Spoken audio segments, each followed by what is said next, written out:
Welcome to another weekly Forex forecast. We have some high impact news to consider next week, namely Canadian dollar CPI early next week, and then PMI data, Euro, Pound, and US towards the end of the week. And for us also very important is the BOJ rate decision on Thursday or Friday, depending on what time frame you are at. We do have two yen pairs on close watch and some alerts on other yen related pairs. We start now on the DXY on the weekly time frame, and we are still in this breakout territory here and are looking for a continuation to the upside.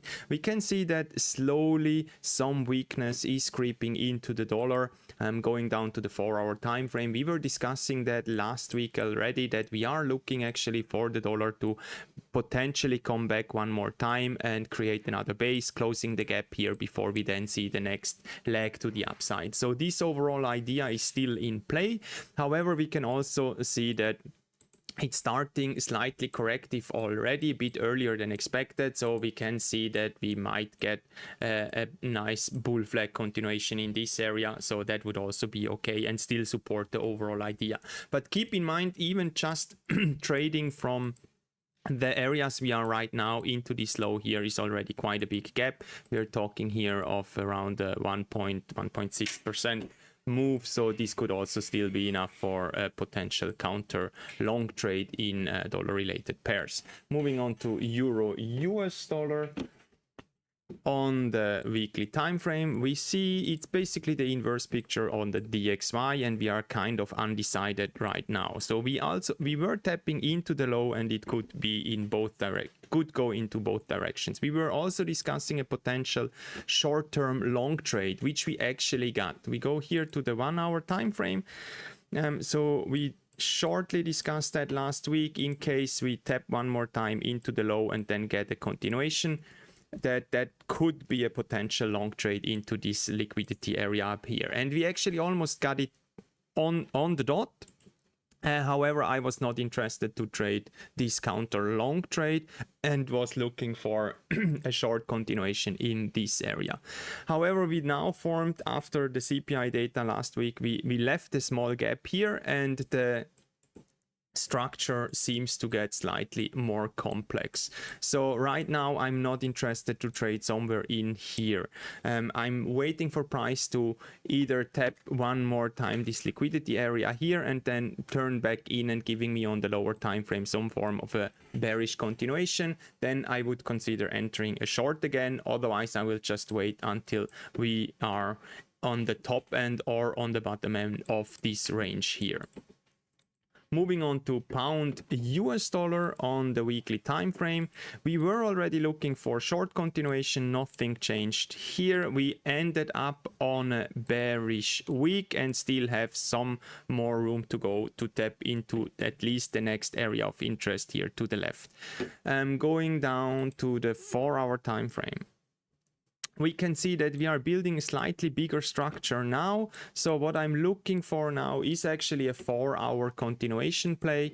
We still have this liquidity point here to the left, and we left a small gap. So there was a smaller trade in here, but a higher risk trade because we did not tap into any area of interest to the left. However, there was one in on the lower time frame. I'm looking now for price to come back one more time, closing the gap and then giving me an entry in this area. Preferably a weighted time frame, something like the 4-hour, or then a lower time frame confirmation in form of a bearish bear flag continuation on the lower time frame. US dollar, Canadian dollar, another interesting pair. On the weekly, we were still looking for price to move up into the previous highs, and we can see we still have some buying pressure. So it's not the best still bullish momentum play because we ended like 1 to 3 weeks now on quite strong weeks, but is again a bullish week. And going down to the 4-hour, we were actually looking last week for price to come back one more time, tapping the range and then sell off. But we can see that price sold off premature and tapped actually one more time into the lower end of this range, forming a 1, 2, 3, and now gained quite some good momentum towards the upside and actually broke out and closed outside the structure. So overall, I'm looking now for a lower time frame, preferably here on the 1 hour, or actually even going down to the 15 minute. We can see here we have a very small liquidity point here on the 15 minutes, which is also more or less aligning on the previous high here, and it's still outside the overall range. So if I get a deliberate 1, 2, 3 structure on the 15-minute time frame, I would enter a long place to finish the last leg to the previous value area on the previous highs. However, on the other hand, if we see that price is starting to turn around aggressively and we see some high more impulsive move to the downside, then we can just switch our bias, because we are then still within the range, preferably a 4-hour candle with some impulse and then showing us some bearish continuation. Then of course we will switch the bias and enter a short, because it would still make sense to trade this overall range to the downside again. US dollar Swiss francs was on watch 2 weeks ago, fell out last week and is now back in, because we are now approaching in form of a structure this previous high. We identified that before because we left a gap, sold off, left a gap also to the downside, and are now slowly creeping up. And we can see that we are starting to form quite a nice structure. This is the daily time frame, and approaching this area here. So this is straightforward. If we get a 1, 2, 3 structure into this previous area of interest, then I'm happy to enter a short trade here. Australian dollar yen on the weekly time frame. We are still looking for this continuation to the downside, and with the BOJ rate decision coming up next week, that's definitely something to consider. We are actually expecting a slight rate hike, so that would mean dollar strengthening over the coming weeks or month is still a high potential or higher probability. So we are looking now for an entry for a short continuation, and seeing here on the 4-hour time frame. So we are actually coming from a structure. We had this bigger 4-hour structure, which then did not properly broke, and the price broke not properly out of this structure with impulse, but we left some clues. So on the lower time frame, on the 1-hour time frame, we have a strong let's move a bit here. We have a stronger liquidity point here, which is just sitting on the low of the bigger structure. And then we had a sellout out of the structure and a V-shaped recovery up. So did price actually do enough to continue to sell off? Technically, yes. So that means we can look on the lower time frame for potential short entry. And because we were tapping into this liquidity point, I'm going down here to the 15 minutes, and if I get a deliberate 1, 2, 3 early next week, I would enter a short, because it would allow me enough room to manage the trade just to the low, even if we see this overall development in price for a bigger 1, 2, 3 bear flag continuation pattern. So if I get a deliberate price action here, okay to enter short, otherwise I would wait for a bigger structure to enter a short play. New Zealand dollar yen is quite similar. That's on watch for quite some time. We know the higher time frame situation. We were entering here on the 1-hour time frame. We had this trade 2 weeks ago, which was mismanaged, and that would be a better option, or the more optimal management option or result basically. And then we were, let me clean that up shortly, it's not relevant for this week anymore. And then we were looking early last week to enter a short continuation here, but we were aware that it is also an area where we could see a bigger pullback for more volume accumulation. That's actually what happened. So price initially broke down a bit, did not tap into the next value area. Instead, we get a bigger pullback into this liquidity area up here. So this formed kind of a V-shaped recovery. Definitely bigger than I was anticipating first. That's I missed this 4-hour entry here. And then price sold off, and finally then towards the end of the week reached this higher time frame value area here to the low. However, I'm still looking for a short continuation, and we do have this liquidity point here to the left, and if I get a 1, 2, 3 structure into this liquidity point, I would then consider entering a short continuation here. You see the difference from New Zealand dollar yen to Australian dollar yen. In Australian dollar, we actually closed this gap here. So that's why I would consider a short term or actually a lower time frame entry already. Instead, here in New Zealand dollar yen, we left the gap. So for me, this structure is not yet finished. That's why I'm looking here for a deliberate 1, 2, 3 structure into this liquidity area here. New Zealand dollar Canadian on the weekly time frame, also a pair which we are discussing for quite some time, and initially we were looking to close the gap here to the low of the structure and then potentially into this low here. So we have target 1 actually achieved 2 weeks ago already, and are now still looking for the target 2. We can see that it is a reversal candle here, but if we go to the lower time frame, we can see this reversal candle is actually made up of 1, 2, 3, 4, 5 bullish daily candles, but none of them is really impulsive. None of them does really show some change in momentum. It's more kind of a corrective price action, and looking at the weekly time frame and considering the volume accumulation in this area, so it's still possible that we reach this value area here before we then potentially turn around. So therefore I'm looking on the 4-hour time frame, where would it make sense for price to sell off. In terms of pattern separation, we had here this nice pattern which then tapped into the target 1, and we have another continuation pattern here, slightly steeper, and this is all still above this area of interest to the left. So price that does not necessarily have to come back up into this area and closing this low here. It's possible, but it's not necessary. So in that regard, we have here a breakout. This is a breakout, and on the lower time frame here, on the 1-hour time frame, we can see price left a small liquidity area here, liquidity point, before then selling off and giving some other continuation. And we are now forming a slightly more complex structure into this area. We actually tapped this area. You can see that here on the 1-hour time frame, we tapped this area just so slightly, so price actually did enough. It could potentially sell off again from here. So that's why I would already look preferably early next week during Asia session for price to wash out these orders one more time, go out with a bit and break back in with a bit more momentum, and then giving me a lower time frame bear flag continuation to then enter a short.